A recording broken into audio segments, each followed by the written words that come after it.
Okay, so to those who are listening to the recording, I just want to say on Wednesday, we'll start 15 minutes early because there's some other event that I have to be at, which is this ICTS event that's happening.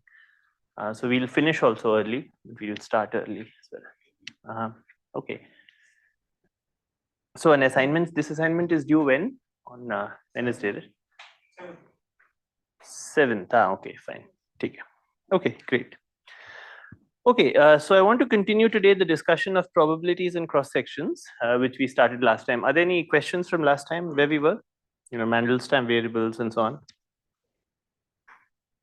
Mandelstam variable, are they defined uniquely? For example, in the T and U mostly. T is basically K1 plus K3 and U is K1 plus K4. So not K1 plus K3, K1 plus K3 square. Remember, they're scalars. Yeah.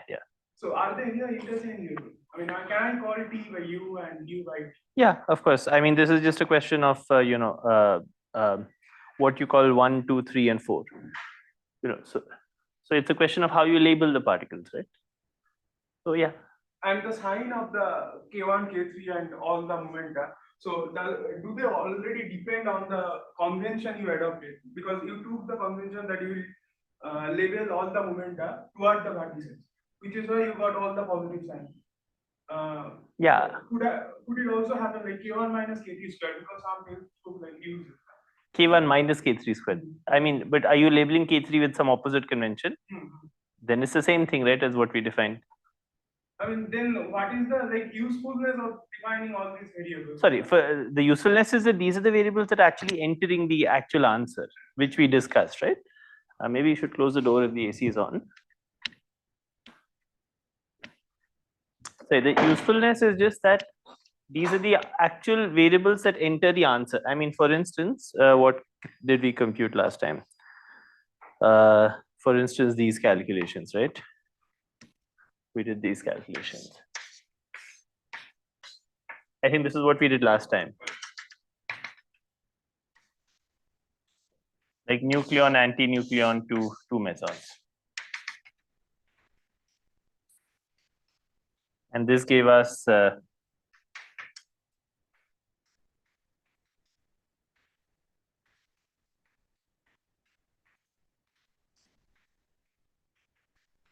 this gave us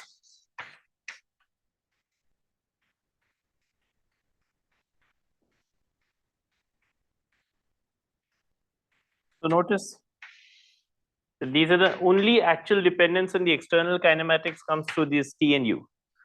That's why it's useful to define. No need to write down the propagator. Not to write down this is the full answer. The full answer can only depend on these invariants, P, U, S, and so on, and for a 4-point scattering case. It can't depend on anything else because there are no other Lorentz invariants. So it can only depend on S, T, and U because these are the only Lorentz invariants. This is not the propagator. This is the full answer. If you did a more complicated calculation up to 10 loops, you would still find that the answer can only depend on S, T, and U. Can't depend on anything else. So, this is not just a question of the propagator. It's a question of the fact that these are the only Lorentz invariants that are present in the system. Now, how you write the Lorentz invariants, of course, is a matter of convention. The Lorentz invariants are what? They're K1.K2, K1.K3, K2.K3. Right. Now, K1.K4 you can write. Why didn't I write K1.K4? Can someone say? Yeah, it's not independent because K4 is minus K1 plus K2 plus K3. So there are only 3 Lorentz invariants that you have. Now, how you reorganize them, that's up to you. You could have written this as, so this we just happen to write as K1 plus K2, the whole squared minus M squared.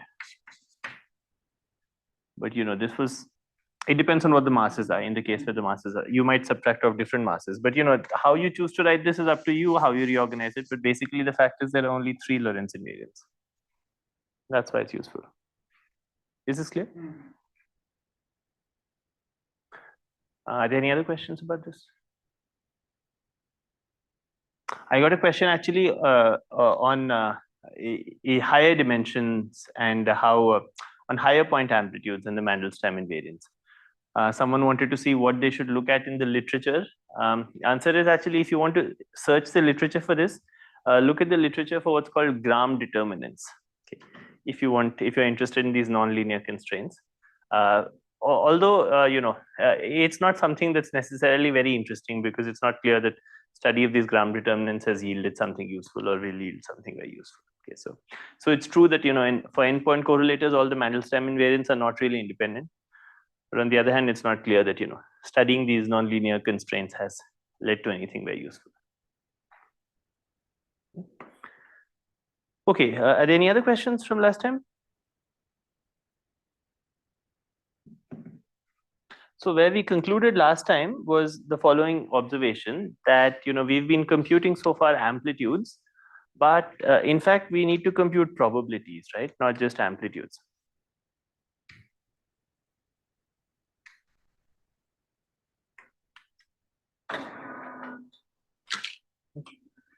And when we compute probabilities, we seem to find a problem, which is that we are always finding that our answer is of this kind, right?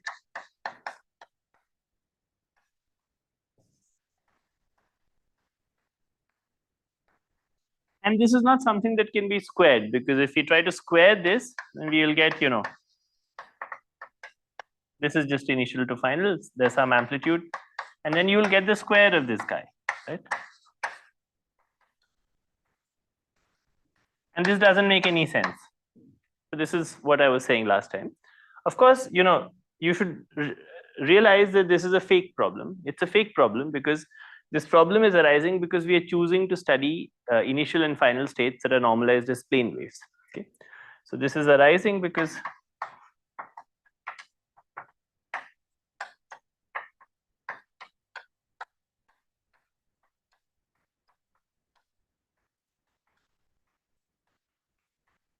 and plane waves are not normalizable to start with.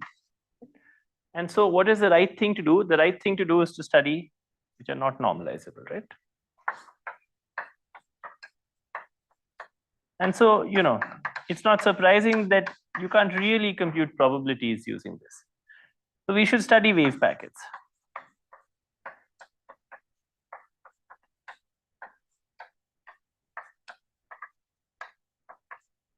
Yeah. Okay. Now, why don't we do this in practice? Okay, I'm about to now tell you that, in fact, even though these things are kind of ill-defined, in practice,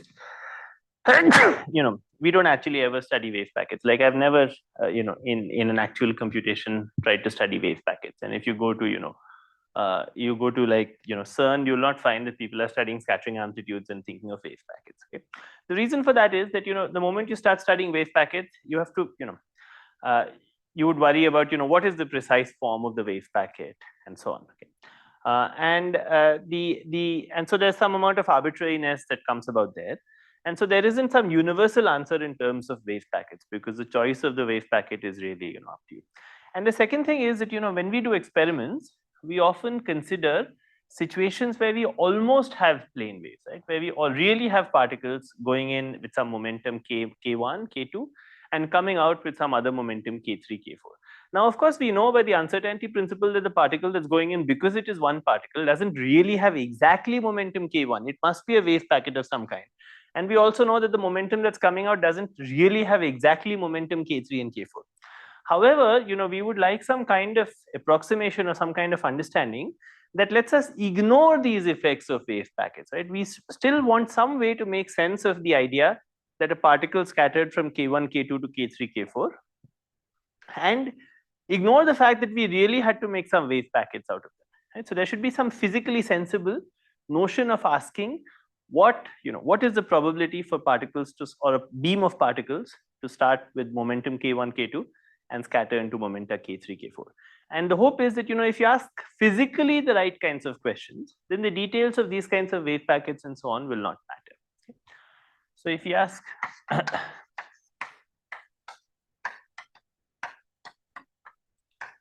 the right physical questions, and you'll see now questions, you can continue to work with plane waves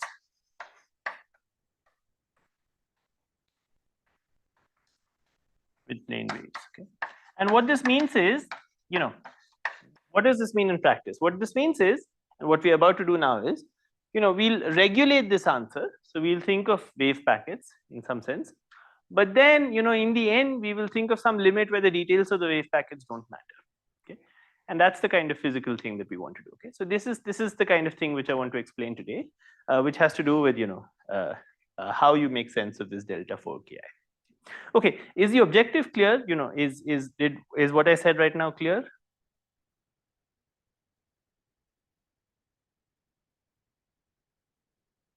Yeah.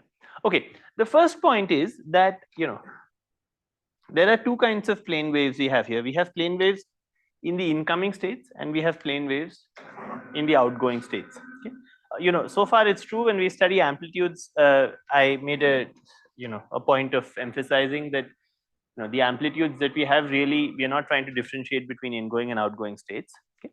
However, when you think of probabilities, you do have to think of ingoing and outgoing states, and you have to differentiate between them. And the reason you have to differentiate between them is that when you think of probabilities, you're supposed to treat these states slightly asymmetrically. Right? And why are we supposed to treat these states slightly asymmetrically? Because we average over initial states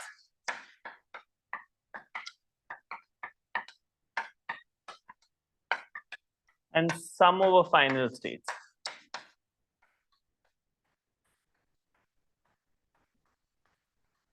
So when we look at, we don't sum over initial states, we sum over all possible outcomes, right? When we're asking a physical question.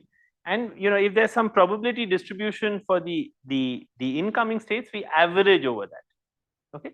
So this is something we, it's the kind of question we choose to ask, right? Of course, I could choose mathematically to do something else. I could choose to average over final states and sum over incoming states. It's not something that we would physically think of as being meaningful. Okay? So physically, we're thinking, we are setting up some experiment, and therefore we are, we didn't manage to set up the initial conditions very precisely, so we have to average over initial states. And in the outgoing states, there are many possible outcomes, so we sum over outgoing states. Okay. So the first thing we'd like to ask is, let's say someone computes for you some amplitude to go from I to F, right? Some initial state to some final state. Then the first, the probability that we usually want to compute is sum of this, okay, where this belongs to some, I'm just writing something schematic, okay? Where, so, let's say you start with some initial state I, then the probability that you want to compute, so P is of the form, okay, where you start with initial state, go to final state, and you sum over these final states in some range, and that range I'm denoting by capital F. Okay, so that's what we do, right? Okay.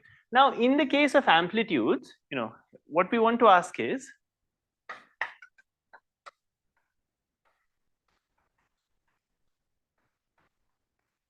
we ask for the probability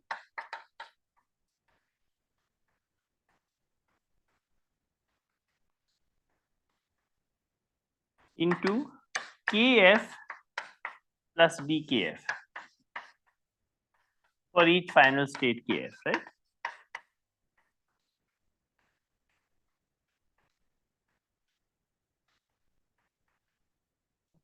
That's exactly what we're doing here. We are summing over some range, but what we want to do is we don't want to ask what is the probability for some initial states to scatter exactly into the plane wave Kf, but rather into some range of plane waves between Kf, between final momenta Kf plus dkf. Okay. Okay. So to start with, that already tells us what we should do. Say we start with, we have some initial states which look like some psi of ki.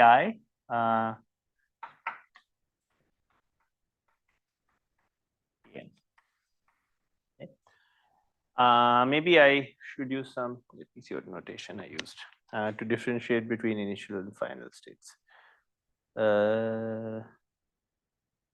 Let me call these PIs, okay.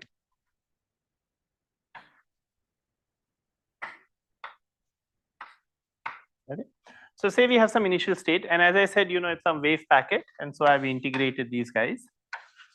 d3p1 to d3pn. Okay. So we have some initial state. Then I can ask, something of this kind.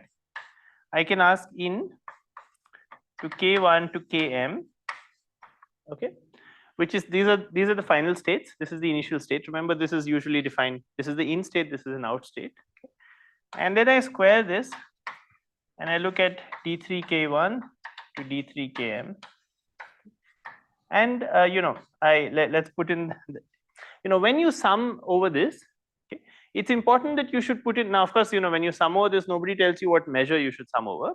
Okay, but it's important if you want this to have a probability interpretation, that you should sum with the right measure so that sum of ff is equal to 1. Okay, so that tells you that what you should put here, let me get the factors of 2 pi is right, is 2 pi cubed times twice of omega 1 up to 2 pi cubed twice of omega n. Okay. So you could have asked, so the probability that we can consider is of this kind. Okay. Is you ask for this amplitude. This is a normalizable initial state. You ask for this amplitude, you square it, okay, and then you integrate over final states. Now you could have said, why don't I just integrate over final states? You can, but if you want a probability interpretation, you should integrate some with the correct measure. That when you sum over all final states, you get 1.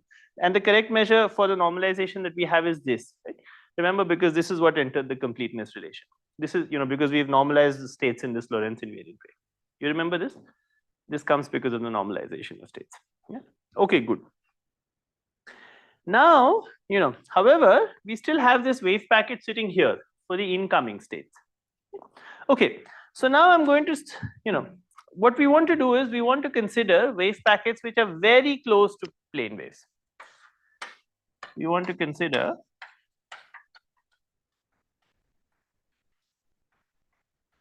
so by the way, for the outgoing state, there isn't a problem.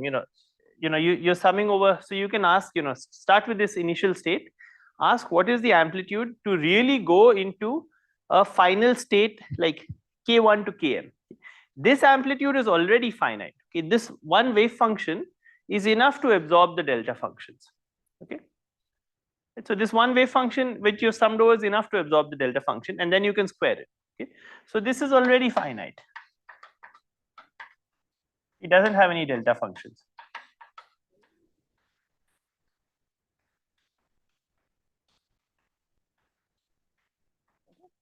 So far, this is a completely well-defined thing. So, I said, you had to create wave packets for initial and final states, but because you're summing over final states, it's enough if you have a wave packet for initial states, and then, you're just integrating over this, right? So if I choose to integrate in some range of final states, that's enough already to get something finite. Is this clear? Okay. Okay, good. Now we want to consider, so now we want to do, however, in this formalism, we still have this problem. There's this wave function sitting here. We don't want this wave function, right? So you want to consider in states which are very close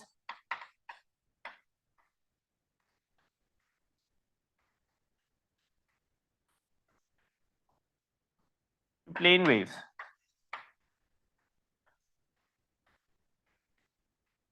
Okay. Okay.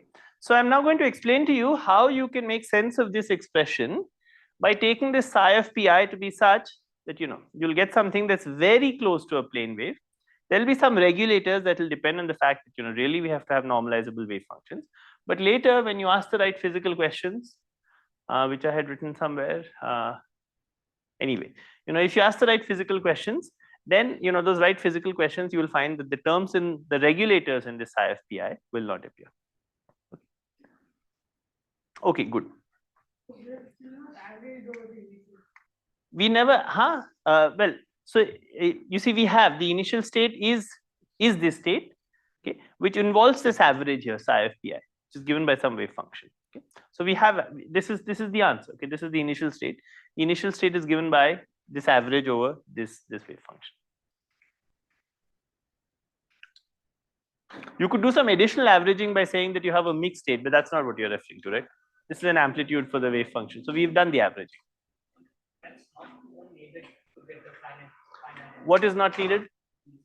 Average over the initial state. It is needed. Otherwise, it would not work. You would not get a finite answer. If you put psi of pi to be a delta function, so that you had a plane wave state which was just p1 to pn sharply peaked, then this would have a delta function, the 2 pi to the 4 delta ki, this thing, and this would not be finite. So it's important. It is needed. Okay, is it clear? This part is not a problem, but we do still need to average over the initial state. Now I'm trying to get rid of that average. Yeah. So if you ask the right physical question, then we can basically get rid of the details of that wave function.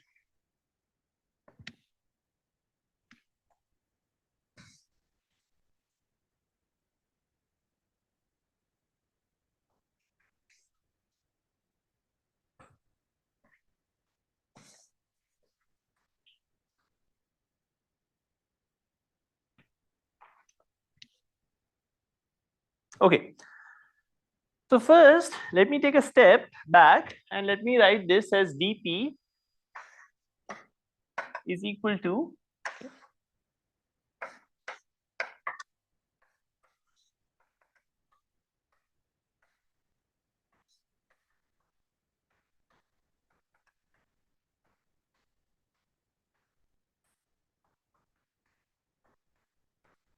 in this case, I should have put this in the denominator.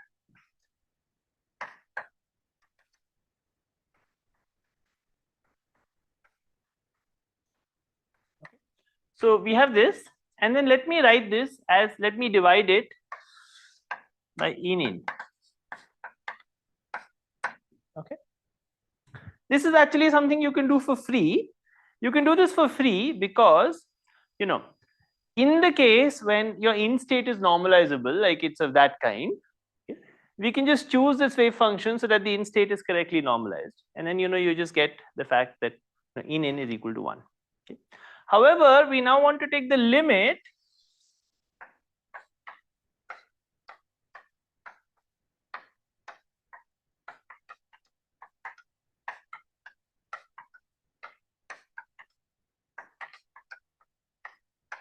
where in states are plane waves. Okay. So we now want to take the limit of this thing so that where the in states are plane waves. Okay. Okay. So far we haven't done anything. If you have a wave function, this whole thing just works. Okay. But we now want to take a limit where the in states are plane waves. Okay. How can we take a limit so that the in states are plane waves? Well, one simple way is put the in states in a box.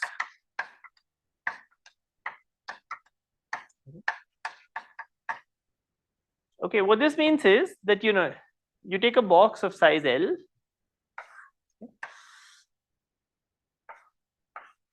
Okay. Take a box of size L.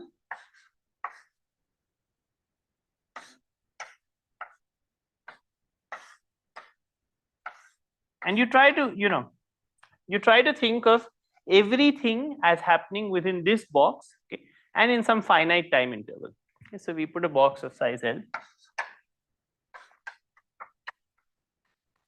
volume V, and we all processes.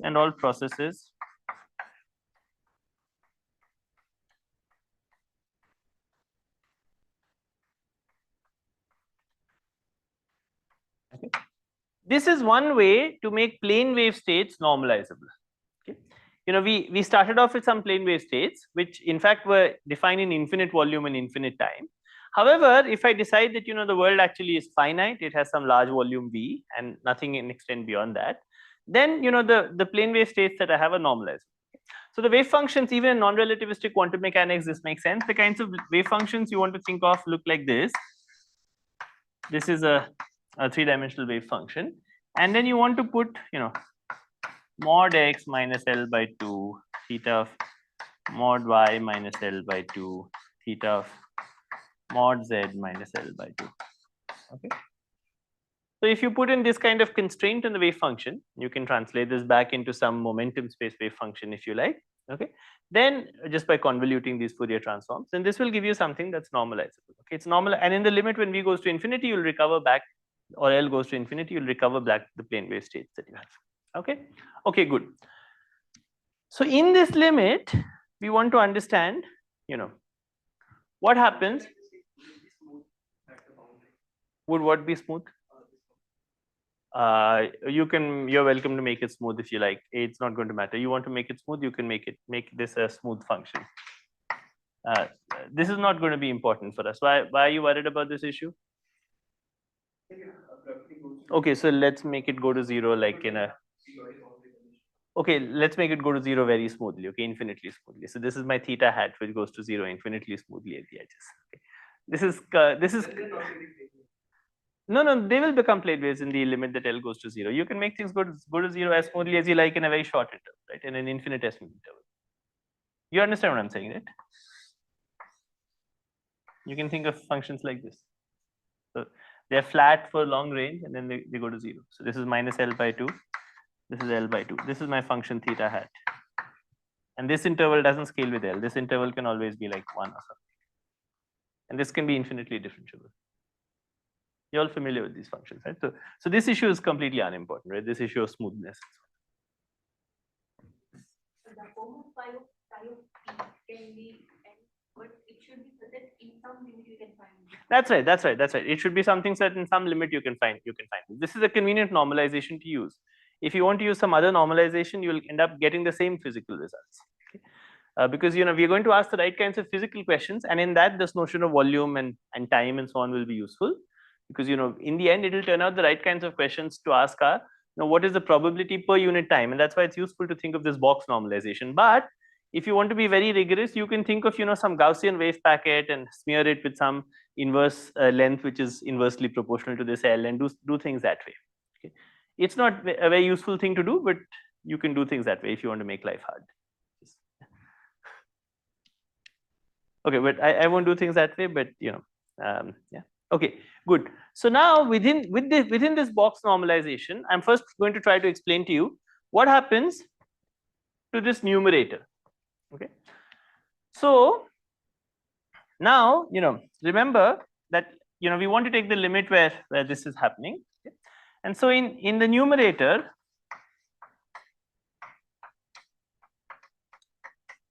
I'm waving my hands a little bit, and if you want to do this very rigorously, that's I invite you to do this. It's something, it'll give the same results, but you can do this in a more careful way if you like. Okay?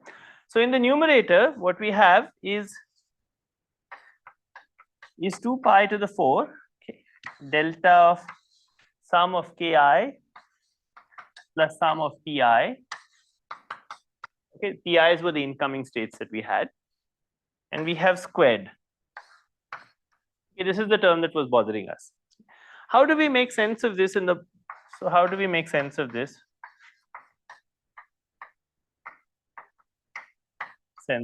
Right? With our box regulator.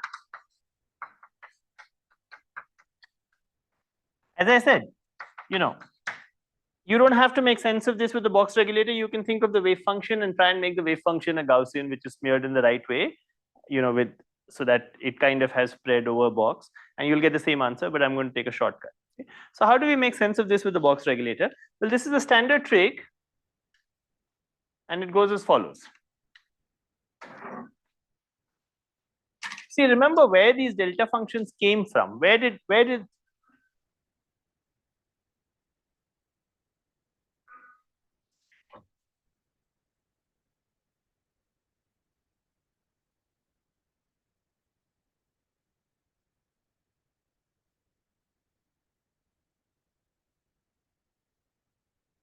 where these delta functions came from, if you remember how we got them in all our Feynman diagrams, is they came from an integration over all of space-time, right? So what we really had was this formula. Okay, here I'm using, let me call this Q. Q is actually sum of pi or plus sum of ki. This came from this. Okay, and so if I square this, I'm not writing an equation because the left hand side doesn't make sense, okay, unless I put in the regulator. And this looks like this. Okay. However, you can do the first integral. That will give you 2 pi to the 4 delta of q, delta 4 of q. And then you use the fact that, once, because you have a delta 4 of q, you can replace the exponent here with a 1. Okay. So you do the first integral, this gives you a 2 pi to the 4 delta 4 of q. Okay. Replaced with 1. Okay, so what do you get from this? You get the volume of the box, right? You get into VT. So the way you make sense of the square of the delta function is that you realize that, if you work in a finite box, this delta function will become something, will give you one factor of a delta function and one factor of the volume. That's how the divergence is going. Okay. So that's how we make sense of the numerator of that in the limit. Okay. We think of it as 2 pi to the 4 delta 4 of sum of pi plus sum of ki into one factor of volume times time. Okay. Is this clear? This is a manipulation that you might have seen done otherwise also. I don't know if you've seen it done elsewhere, but if you haven't, then this is a standard manipulation that people do. And as I said, you can think of this more carefully by integrating this first with wave packets and then taking the limit, and you'll find the same answer. If you do it correctly, you should find the same answer.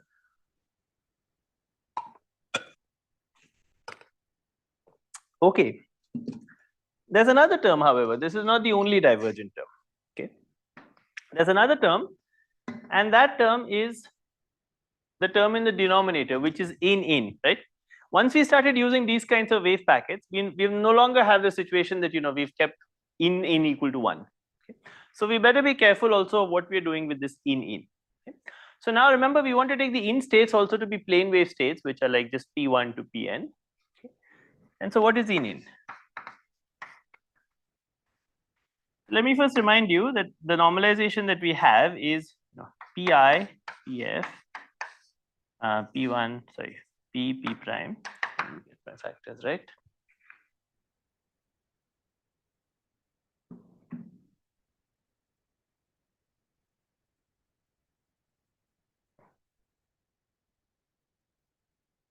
Yeah, is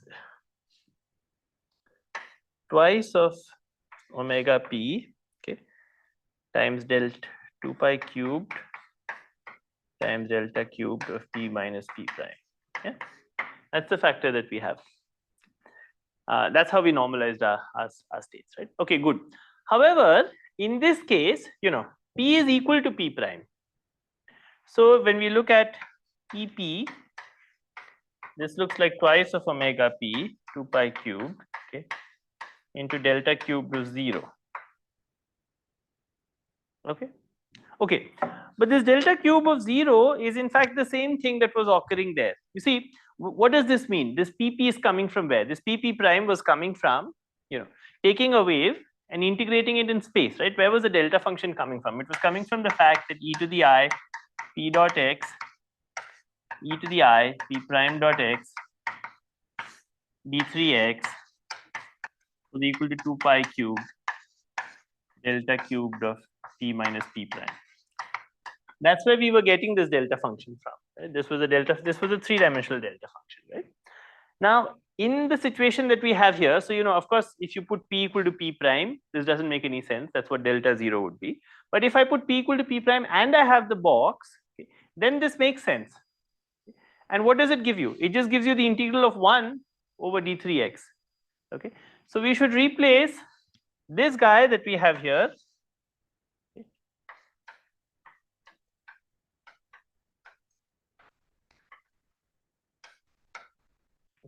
Including with the 2 pi cube. You should just replace that with the volume. Okay. Okay, good. So in fact, we now have got the limit of that, and let me just pull that down and write down what the limit is with this box normalization. It's not very hard, and it's the following. Yeah, you would have multiple V's. So, thank you. So let's say you have P1 to Pn to P1 to Pn. How do we understand this? We understand this as product over twice omega I, I equal to 1 to n times V to the n. Okay, so that's the normalization we have for a multi-particle state.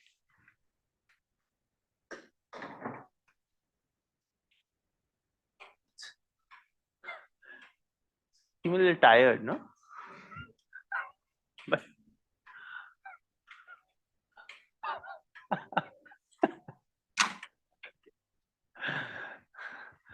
okay, so what's the final formula we have?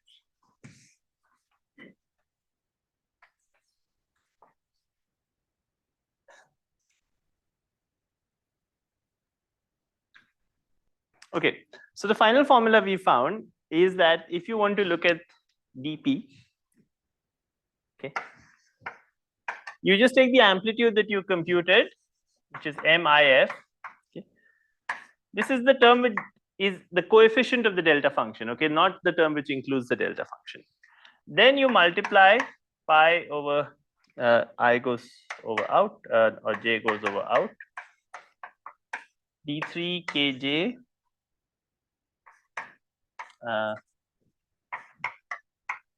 by 2 pi cubed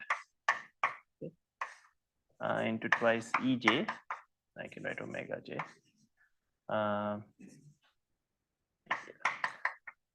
Okay, let me write ej because for some reason I have ej in my notes. You can make it omega j if you like. Okay, you know, product io belongs to in, okay, 1 by twice e in pi. Okay, and then you still have one factor of the delta function remaining, because remember when we had 2 pi to 4 delta 4 squared, right? And that we interpreted as 2 pi to the 4 into one delta function times one factor of v, right? Into 2 pi to the 4 delta 4 sum of ki plus sum of pj, no, sum of pi plus sum of kj. Okay, so this is just the overall momentum conserving delta function, and then we have 1 into vt by v to the n. Okay, this is for n incoming particles.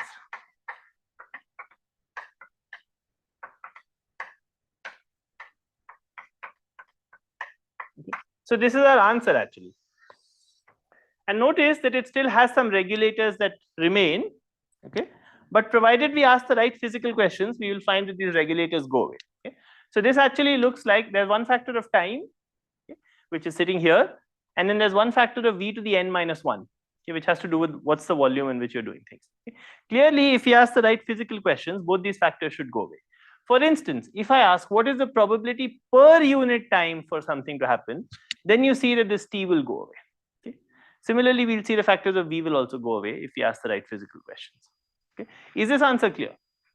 We were a little hand waving in deriving this answer, but let me just remind you where the factors came from. The final answer is not hard to remember. You know, the problem we started with was the fact that all the answers we had looked like this MIF times the 2 pi to the power 4 into overall momentum conserving delta function, this guy. And so the problem we had was how do we square it? And then, you know, we realized that first of all, you know, we should not ask precisely what's happening from in to out, rather we should average over outgoing states. And so we've averaged over outgoing states to sum, so we should sum over outgoing states. So we summed over outgoing states over in some range kf to dkf plus dkf. Okay. Second, we should average over incoming states. And then we said, so we wrote down that formula, this formula. Okay. This formula is fine. You know, you don't need to do anything provided you take the right wave packets. But you know, we don't want to think of the details of the wave packet. And so we said, you know, let's think of wave packets which are basically confined to a box.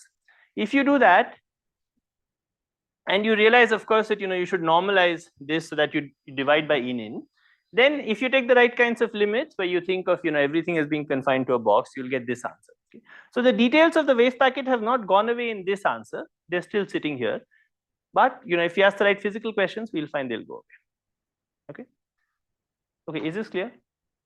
As I said, you know, if you like, you are welcome to redo this problem by, instead of thinking of these wave packets, thinking of wave packets which are, you know, smeared in some way in you know, in space, which are Gaussians, which are smeared with this inverse length that we have. Okay? And then, you know, doing something else to turn off the interaction at initial and finite times. And if you do that, you will find this answer. Basically, what we've done is just get the answer in a shortcut way by waving our hands a little bit, but not that much. Okay. Okay. Are there any questions about this?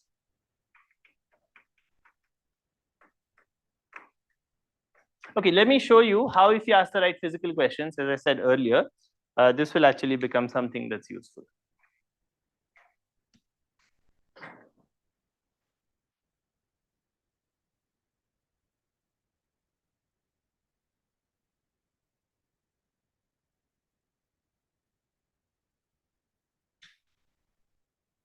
Okay. The first case, oh, by the way, n here is the number of ingoing particles. I wrote that already, yeah. Okay, the first case is to think of decay of a particle, okay, which is something which when quantum field theory was discovered was very important.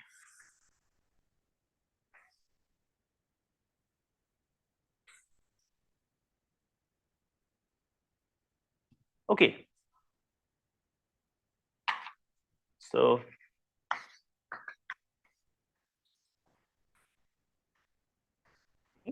what is the physical question we should ask? Physical question is,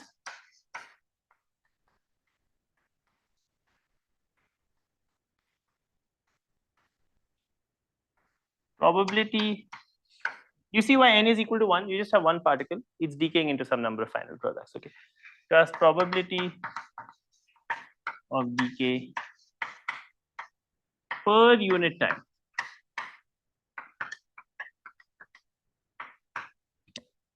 Okay. Okay. You see the factors now just all go away immediately, because remember for n equal to 1 there is actually no factor of v. The overall factor of v actually is 1 by v to the n minus 1. So for n equal to 1 there's no factor of v, because we asked for the probability per unit time, there's no factor of t either. Yeah. Okay, good. So what do we find? Well, we find that this is equal to, 1 by twice E incoming m. There's some factor which you have to compute using Feynman diagrams. Okay. There's d3kf 1 cube ICF.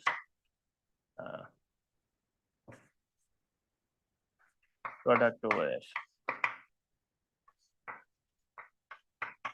Okay, is this clear? This is the factor that's coming from there. This is the factor that's coming from here. And then there is, of course, this overall 2 pi to the 4 delta 4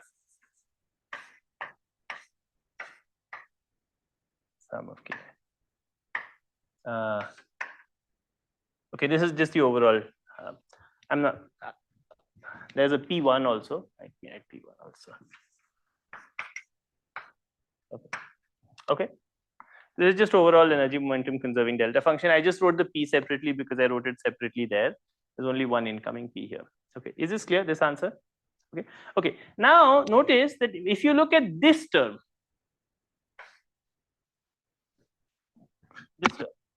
is this answer Lorentz invariant, by the way? Yes or no? It is? No, it is not Lorentz invariant. It is not Lorentz invariant because we asked for a decay probability per unit time. Okay, so the answer that we have is not Lorentz invariant, and you can in fact see it from here. Notice this answer. This is the amplitude. This part is Lorentz invariant. This is the Lorentz invariant measure that we spent some time talking about. If you could write this as d4k times delta 4. So this part is Lorentz invariant, right? This part is also clearly Lorentz invariant. So this is Lorentz invariant.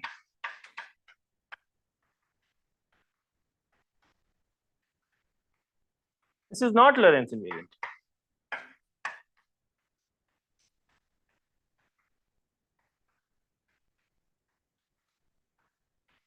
Right? But that's expected. Why? Because we're asking for a decay probability per unit time, right? And that decay probability depends on which frame we are looking at the particle in. It depends. There's a factor here which is 1 by the energy of the incoming particle. Okay. So this decay probability is, when is it minimized?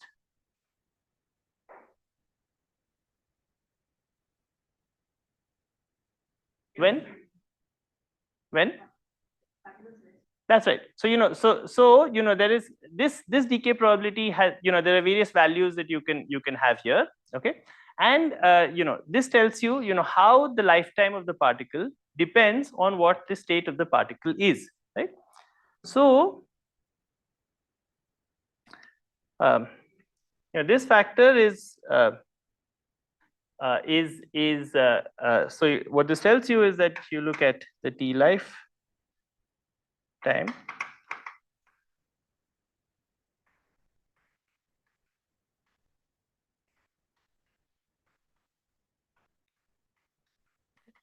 and this lifetime, this is the inverse of the decay probability, okay, and this is given by E moving by M. Okay, this is why sometimes a particle that's very short-lived can in fact live for a very long time if you boost the particle a lot. Okay, so that's why you can have very short-lived particles that in fact you might have thought will decay really fast, but because they're also moving very fast, they in fact last for a long time, because the lifetime of the particle is proportional to the energy that you have. That's because the decay probability is proportional to the inverse energy. Okay, and that's of course how you expect it to be, because the shortest time that you can measure between two events, okay, is the event that you have by going to the rest frame of the particle. In that rest frame, there's some time that you have. That's the shortest time. That's the proper time. Okay, but in some other rest frame, it might look like a very long time has passed, even if the proper time is something. So this is just special relativity. Do you see this? Yeah. Okay, so this is giving you some physics, and this physics is coming just from it's not relevant on the details of quantum field theory or the interaction and so on. This is just basic physics that you already learned about in class 12 when you studied special relativity and you looked at why some particles have a longer lifetime in the lab frame than they have in their rest frame, and it's for this reason. So lifetime can be longer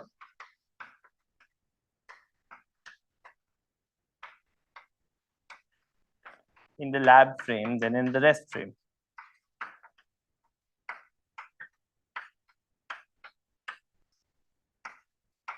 Okay, and this is something you learned about, and it's one of the basics of standard example which is given when teaching special relativity.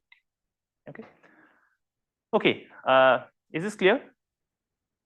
So you see, already we see in one example where we had n equal to 1, these factors of v and t that we thought looked ugly actually go away because we asked the right physical question. What was the right physical question? What's the probability of decay per unit time?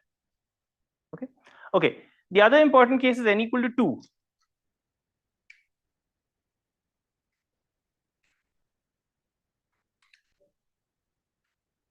Oh, I don't think that makes a difference.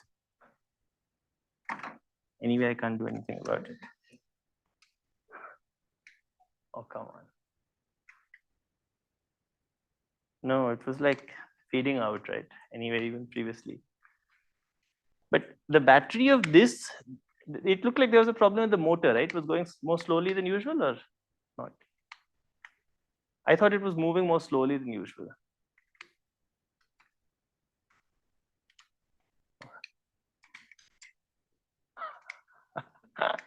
Okay, I'll give up.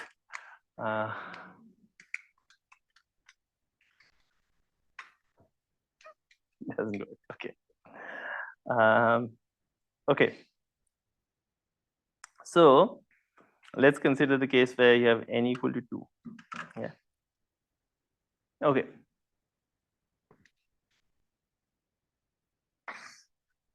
Okay, the other case we have is n equal to 2.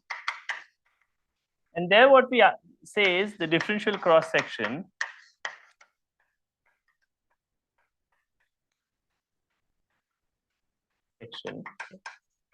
is probability per unit time per unit flux.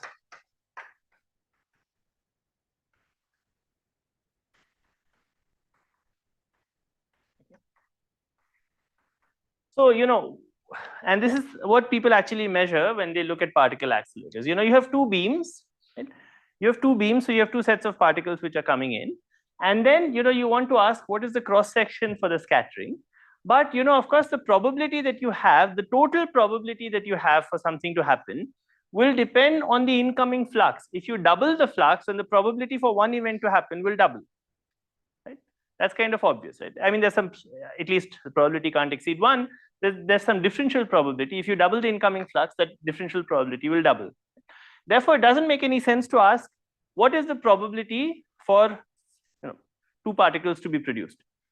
That's not a normalized question because it depends on what the flux is. If you double the flux, that probability will double.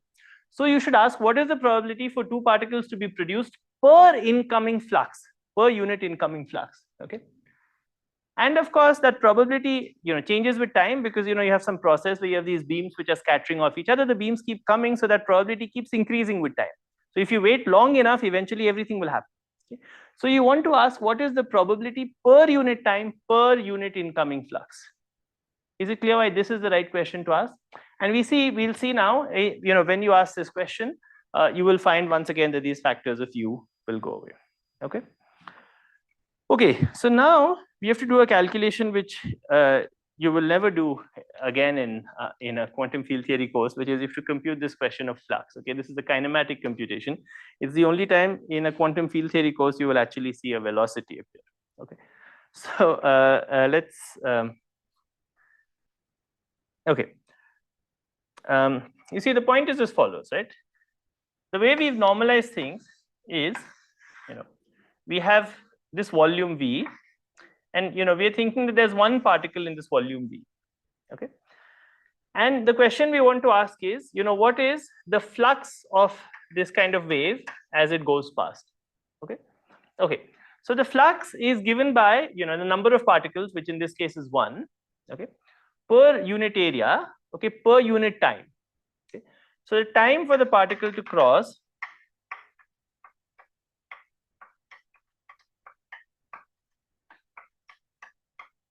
is L over V, which is the velocity of the incoming particle. Imagine first that one of the other particles is just a sitting target, and you have the particles which are crossing this way. Okay, so the time for the particle to cross is L over V1. I'm going to correct this formula in a second. Okay, and the area is L squared. Okay, so the number of particles that cross per unit time per unit area is given by, so the flux is V1 by L cubed. So it's V1, how do I write V to differentiate it from, let me write mod, okay? Then you'll know it's not the volume, okay? So it's mod of V1 by volume, okay? So the flux that you have looks just like the velocity by this volume that we use to regulate things, okay? This is the flux. Remember, when you talk about flux, you have to remember you're talking about flux in the in state that you prepared. What was the in state you prepared? The in state you prepared was where you put one particle in a finite volume. Okay. So the flux is given by the velocity divided by the volume. This is volume and this is velocity. Okay. Okay. However, what we have now is slightly different. What we have is two particles scattering off each other. Okay. So what if you have one particle coming from this side and the other particle coming from the other side? Okay. Then, in fact, you can see that what this must get corrected to is V1 minus V2. Okay. This is easy to see when the particles are just moving anti-parallel to each other. Okay. So this particle is going with V1 and this particle is coming with V2.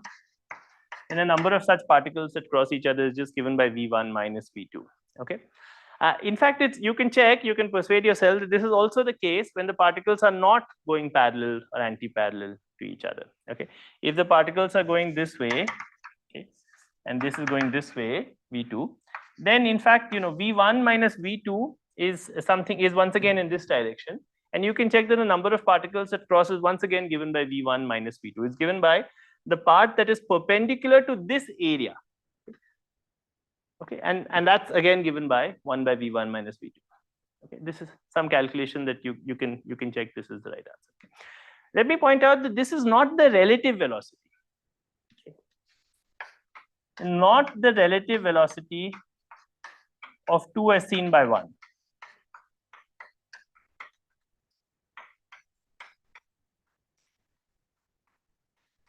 It's not the relative velocity because we are asking for the velocity of these two in the lab frame, right? So if you have two beams of light which are coming at each other, this term becomes 2c, right?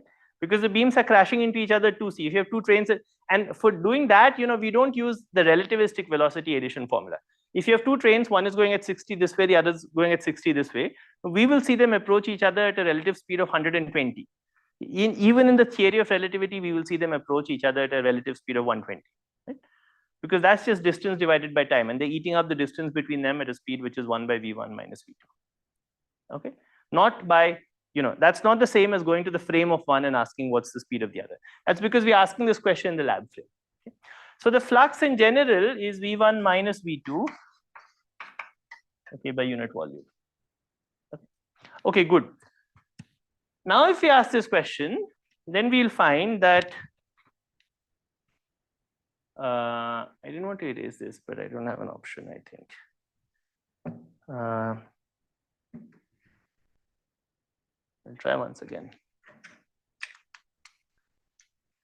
Sometimes it kind of works after some time. Look, showing some signs.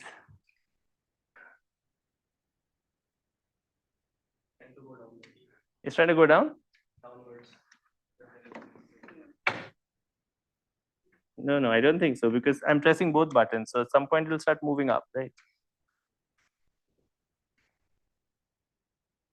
It's too bad. It's too bad. Okay. So what did we find for the differential cross section? I'll have to erase this side.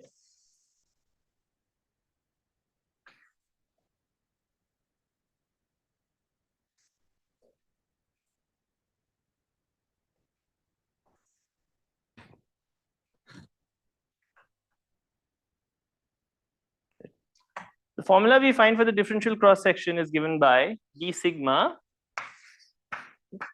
is equal to m if squared product over j v3 kj. This is over out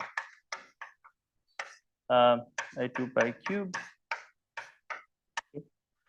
twice omega j or twice ej into 1 by twice E1, 1 by twice E2, 1 by mod of V1 minus V2. And as promised, this is the only time you'll see a velocity appearing in the cross in this. Okay? So this is n equal to 2, differential cross section. Notice this formula doesn't care about how many outgoing particles you have. That doesn't change the phase space factor. Okay? What was important here is how many incoming particles you had. You see, once again, the factors of V have gone. Why have they gone? Because when we divided by unit flux, we had to divide by this factor, which had a 1 over V in the denominator. So that's like multiplying with the V. And remember, in the denominator there, we have 1 by V to the n minus 1. You see this? Right? And this, in this case, is 1 by V. So you multiply by V. This V1 by V2 goes in the denominator.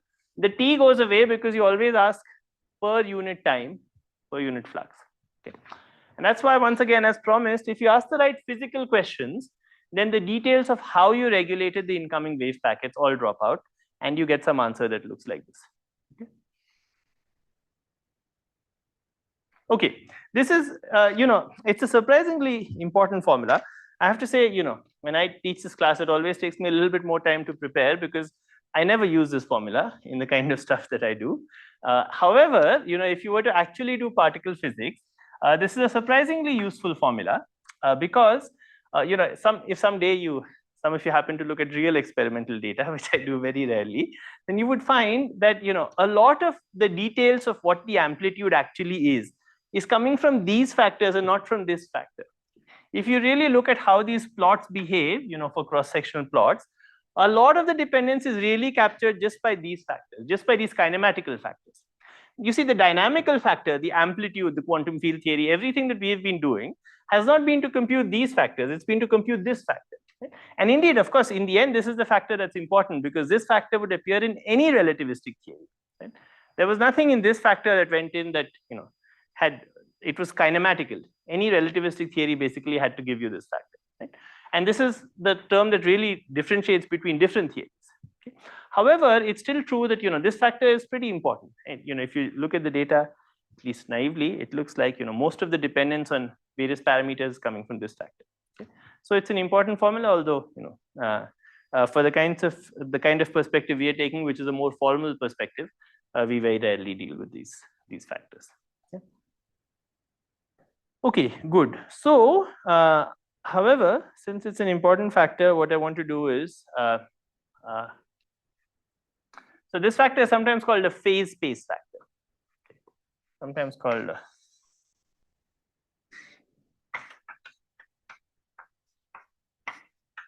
I don't know where the term comes from actually.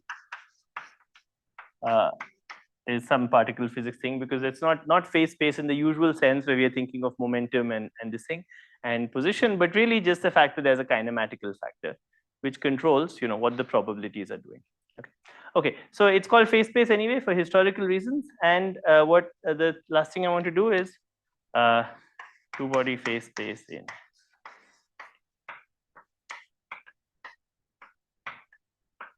in a COM frame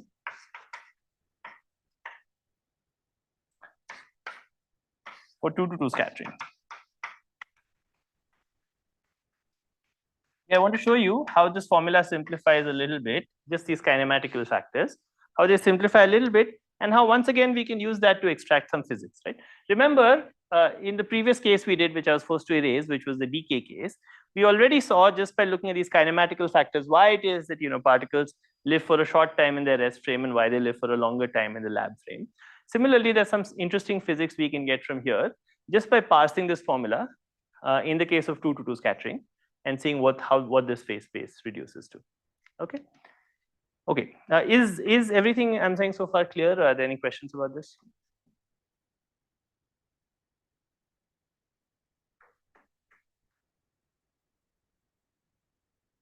Okay. So what does it mean to go to the center of mass frame? Notice, why does it matter which frame we are in? Because this factor is not all Lorentzian. Clearly, it's not Lorentzian. Look, we have a V1 minus V2 sitting here, right? So it matters which frame you evaluate this factor in. Of course, this factor, oh, there's a 2 pi to the 4. Sorry, guys. Delta 4 of sum of kj minus k1 minus p1 minus p2.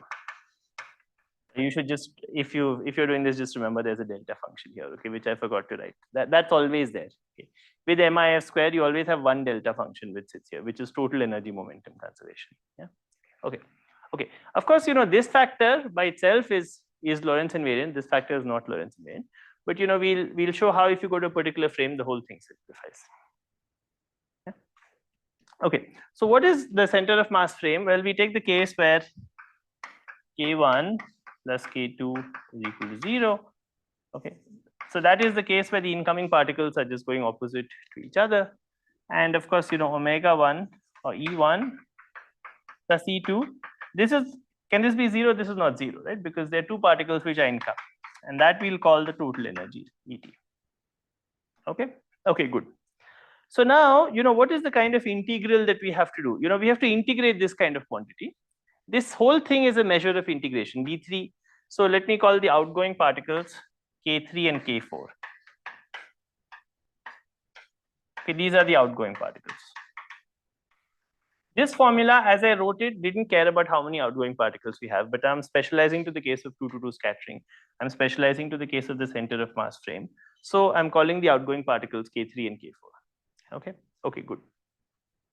Now, this whole thing is a measure of integration. We have D3, K3, D3, K4 times this 2 pi to the 4, right? So the first thing we realize is that D3, K3, D3, K4 times 2 pi to the 4 times delta cubed K3 plus K4. This is 0. Remember, because the incoming momentum is 0. And we have 2 pi times delta E3 plus E4 minus ET. Right? This is the integral that we are doing. And then there's some other term. But let's say we are just doing this integral. Then this becomes integral D3 K3. You can do the integral over K4 completely by using this delta function. Then this delta function is just completely gone. Okay.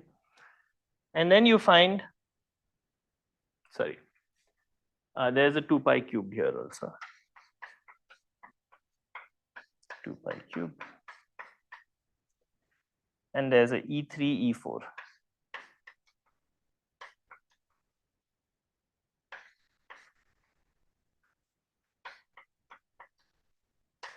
This twice E3 is coming from here, twice E4 is coming from here, 2 pi cubes and 2 pi cubes are coming from here. D3K4 by 2 pi cube completely cancels off. Yeah, completely cancels off this 2 pi cube times delta cube. Okay, so that's just gone. And we have D3K3 by 2 pi cube. Okay, and then we have this twice E3, twice A4, and this 2 pi here. Okay, so first we are left with D3K3 by 2 pi cubed. Okay, and then we have twice E3, twice E4, okay, and then we have a 2 pi times delta of E3 plus E4 minus Et. Now this D3K3 in fact has an integral over the magnitude of K3, okay, and over the direction of K3, because it's an integral over D3K3. So there is magnitude and there's a direction. In fact, the magnitude is completely fixed by this delta function. This delta function doesn't care about the direction because it cares about the total energy. So it's root of K3 square plus m square root of K4 square plus m. You know, the final particles could have different masses. Actually, it doesn't matter. They could have some different masses. But, you know, even then, you know, this doesn't, remember that K3 is equal to K4 in terms of momentum. So what enters here and here is just K3 squared. Do you see this? So this completely fixes the magnitude, and we can fix that.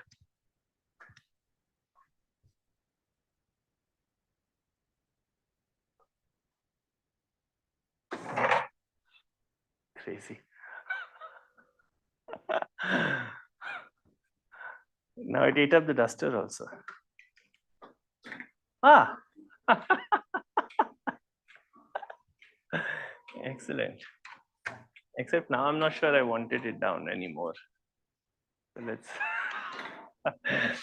let's get this down. This is always, yeah, provide some light entertainment.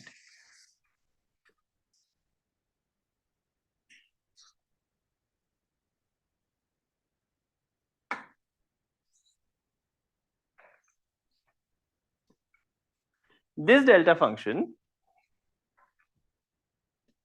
actually you can write as delta of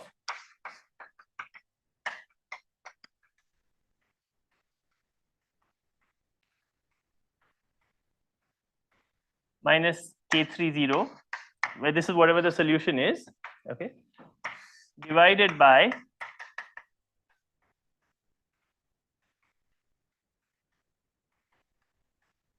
do you see this? This is true, right?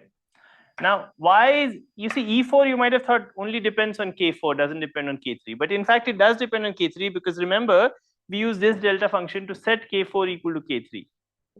So E4 does depend on K3, okay? What is this? Now, you know, we don't know the masses of the particles are, but whatever the masses of the particles are, we know that the answer looks like square root of K3 squared plus the mass of the particle squared. Therefore, this always looks like, this is whatever the momentum is fixed to by K3 by E3 plus K4 by E4. Because remember how the form looks. It looks like square root of K3 squared plus m squared. When you differentiate that, you always get this. Okay. Okay, good. Now this becomes something, this is the magnitude that you have here. Okay. Sorry, this is K3 by, okay. Because mod of K3 is actually equal to mod of K4, just by momentum conservation. But this is now just equal to E3 plus E4 by E3, E4. Okay, so this looks like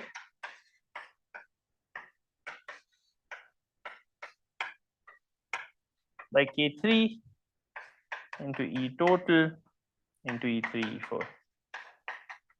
Do you see? Because you know E3 plus E4 is just equal to E total, and this is equal to E3, E4. If you substitute this back here, you will find that all that you're left with, you know, this delta function also goes away. This 2 pi also goes away. So you're just left with, maybe now I'll push this up.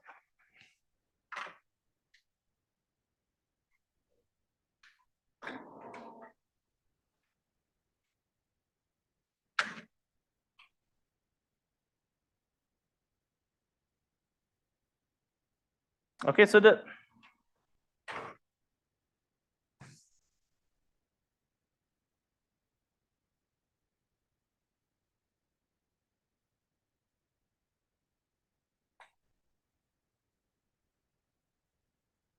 final state part gives us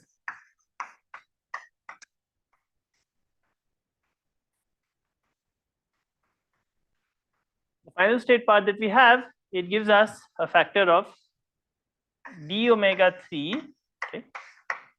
There's a factor of 2 pi cubed that remains here, but one of those 2 pi's cancels. I want to make sure I get my factors right. Yeah. Okay. There's a factor of, so you get 4 pi squared from here. Okay. You get a 4 from here. The E3, E4 cancels with that E3, E4 that we have there. Okay. So you get 16 pi squared. Okay. And you get E total and you get K3. So of those factors that we have there, d sigma, if you just look at the part which involves the final state and the overall momentum delta function, in this special frame, it becomes this. Is this clear? Okay. You see where the 16 came from, the 2 pi square came from here, the 6 you multiplied with the 4 that came from here. The E3, E4 product cancelled with the E3, E4 there. The ET came from, E total came from there, and K3 came from here. Yeah. Okay, good. Now, what about the initial state factor? We still have this ugly factor which looks like, you know, V1 minus V2, right? So there's also that factor. So let's look at this guy. By C2, 1 by mod of V1 minus V2. Okay, okay. Now, you know, these velocities are kind of ugly things. However, remember, you know, if you think of the momentum instead of the velocity, then, you know, we could write K1 as the relativistic mass, okay, times V1. That's how you define the relativistic mass, right? However, the energy itself is just equal to the, so this is M1, is just equal to the relativistic mass. So what you actually have here is K1 divided by E1 and K2 divided by E2.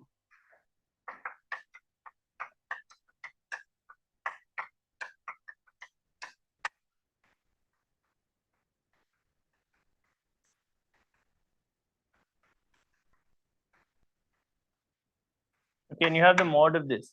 Now, in the frame that we are in, it's simple, life is simple because K2 is equal to minus K1. So this is just equal to K1, okay, into 1 by E1 plus 1 by E2. Not in general, but in the frame that we are in, because we are in the center of mass frame.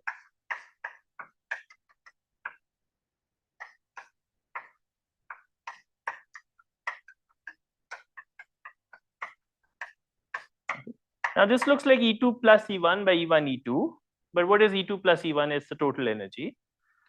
So this looks like 1 by K1, okay, into E total and a factor of 4. Okay. So this is the initial state part.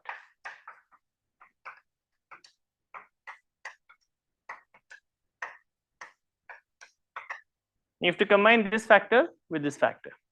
Okay. So the final answer is the following.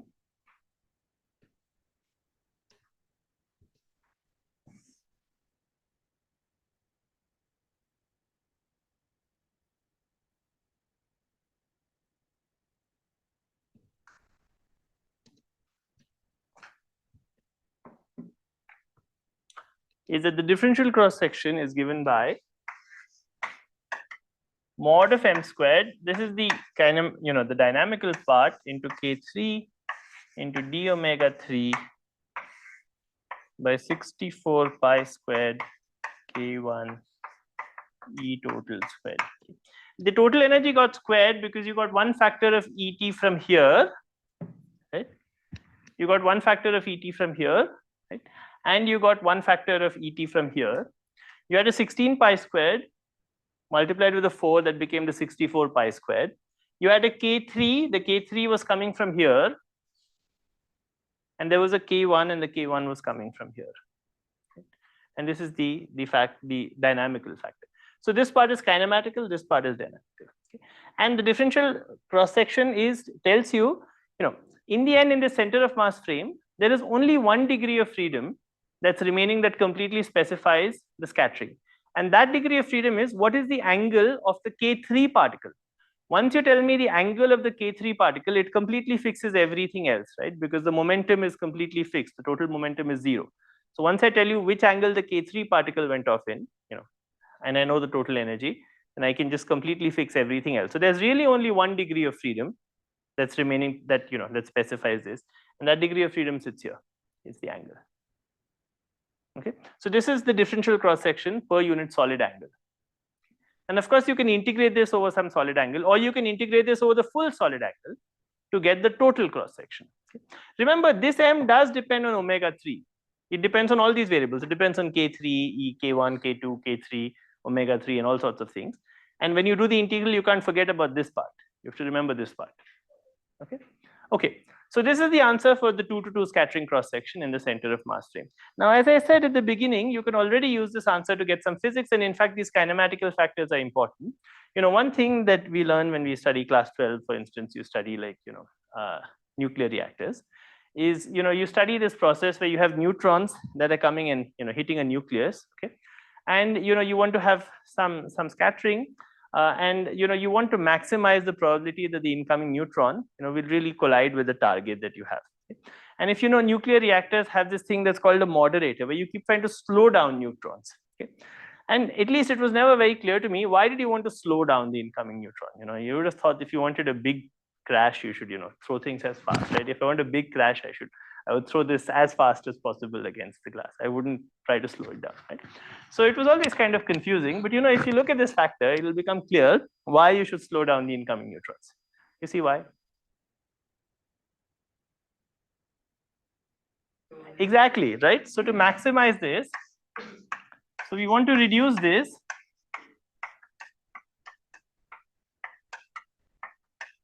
to maximize the cross section, right?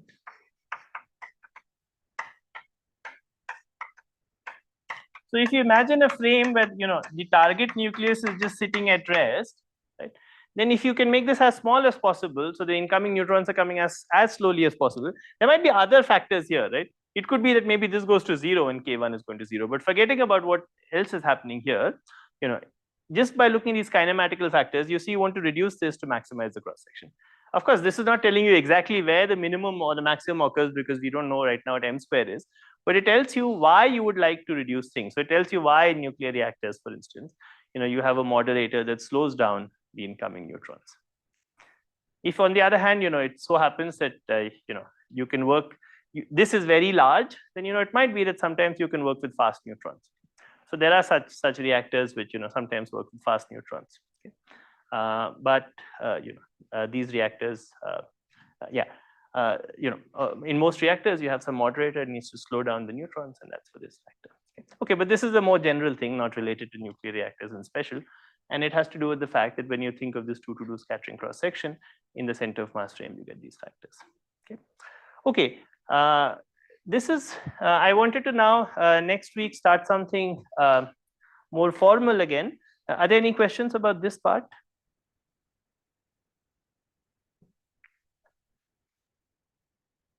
Okay, so I'll just give you a preview of what we're going to talk about next. I won't start it today because it's a new topic. So what we want to talk about next is we wanted now so far what have we done? I want to recap what we've done. We started with quantum fields, and we set up the formalism of quantum field theory. We set up the Hilbert spaces. We've learned how to calculate some basic processes, okay? And we also learned how to extract some physics from the basic processes, right? What we've done in our course so far is to compute this, right? This is our course. Okay, so now you take this, you combine this, and you can get some physics out of it. Okay, good. However, as we were discussing, there's some things we've kind of swept under the rug in setting up the scattering processes that we have. The things that we've swept under the rug, in particular, for instance, we've not been careful about how to define the incoming and outgoing states. We said, we have some turning on and off function, and so we think of the incoming Hilbert space as the same as a free Hilbert space, and we said some words of that kind. We were not careful about what the vacuum is. Is the vacuum the same as the free vacuum, or is it different? And in fact, those things will come back to hit us if we try to make sense of this formalism beyond leading order and perturbation theory, okay, as I'll show you next time. So, if this is a slightly sloppy attitude that we have taken, and the sloppy attitude is okay as long as we are computing the leading order contribution to processes, which is what we have been computing so far, right? We had this model 3, we computed various processes, or we looked at the FIFO theory, we computed some leading order contact interaction there. And if we are computing these leading order contributions, it's okay to take this attitude, because all of these subtleties don't appear until next order in perturbation theory. However, when we try and look at more careful analysis of scattering, we will find that we have to be more careful about how to set up scattering theory.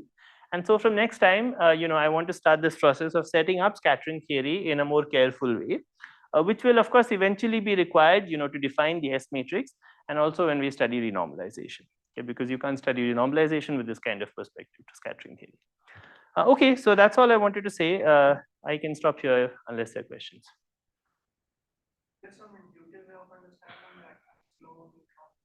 It's this, right? This is the intuitive way. It's the fact that if when you compute this cross-section factors, there are various intuitive ways. I never found them very persuasive. You want the neutron to spend as much time near the nucleus as possible, so you want it to go slowly and so on. Okay, but frankly, okay, I don't know. If you open a class 12 textbook, you'll see this explanations of this kind. Okay, you want the neutron to spend as much time and so on. And okay, but fine. If you think of that as intuitive factor, you can think of that. But frankly speaking, it always seemed counterintuitive to me, because I thought, well, if you wanted to maximize some collision, why wouldn't you speed up things? Okay, but it's true, in some sense, the incoming particle spends less time, but this is a more quantitative way of saying the same thing. Okay, the intuitive factor is roughly this: you want it to spend as much time as possible on the target. It's like if it's going slow, then it has more time to interact. Okay. Therefore, the cross section gets larger. Therefore, there's a greater chance that it'll actually scatter with the nucleus and knock off some part of the nucleus. Okay. Roughly. This is the quantitative thing, the thing we did today. All these things won't help you understand what is the factor that appears. So you see the factor is 1 by K1. It's some precise factor.